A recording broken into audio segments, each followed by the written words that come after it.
United States of America. Hi, boys and girls, ready to get started? Once upon a time, there were these people in Europe called pilgrims, and they were afraid of being persecuted. So they all got in a boat and sailed to the New World where they wouldn't have to be scared ever again. Oh, I'm so relaxed. I feel so much safer. But as soon as they arrived, they were greeted by savages, and they got scared all over again. So they killed them all. Now, you'd think wiping out a race of people would calm them down, but no. Instead, they started getting frightened of each other. Witch! So they burned witches. In 1775, they started killing the British so they could be free. And it worked, but they still didn't feel safe. So they passed a Second Amendment which said every white man could keep his gun. I loves my gun. Loves my gun. Which brings us to the genius idea of slavery. You see, boys and girls, the white people back then were also afraid of doing any work. So they went to Africa, kidnapped thousands of black people, brought them back to America, and forced them to work very hard for no money. And I don't mean no money like I work at Walmart and make no money. I mean $0. Nothing. Not a zip. Doing it that way made the USA the richest country in the world. So did having all that money and free help calm the white people down? No way. They got even more afraid. That's because after 200 years of slavery, the black people now outnumbered the white people in many parts of the South. Well, you can pretty much guess what came next. The slaves started rebelling. There were uprisings. An old master's head got chopped off. And when white people heard of this, they were freaking out and going, I want to live. Don't kill me, big black man.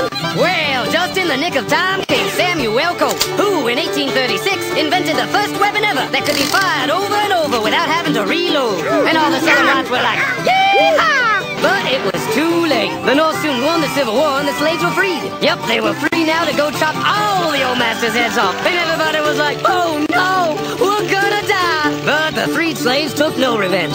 They just wanted to live in peace. But you couldn't convince the white people of this. So they formed the Ku Klux Klan. And in 1871, the same year the Klan became an illegal terrorist organization, another group was founded, the National Rifle Association. Soon politicians passed one of the first gun laws, making it illegal for any black person to own one. It was a great year for America, the KKK and the NRA. Of course, they had nothing to do with each other, and this was just a coincidence. One group legally promoted responsible gun ownership, and the other group shot and lynched black people. And that's the way it was all the way to 1955, when a black woman broke the law by refusing to move to the back of the bus. White people just couldn't believe, huh? Well, I won't say move. What's going on, man? All hell broke loose. Black people everywhere started demanding their rights, and white people had a major freaky field meltdown, and they were all like, run away! Run away! And they did. They all ran fleeing to the suburbs where it was all white and safe and clean. And they went out and bought 250 million guns and put locks on the doors, alarms in the houses, and gates around the neighborhoods. And finally, they were all safe and secure and snug as a bug.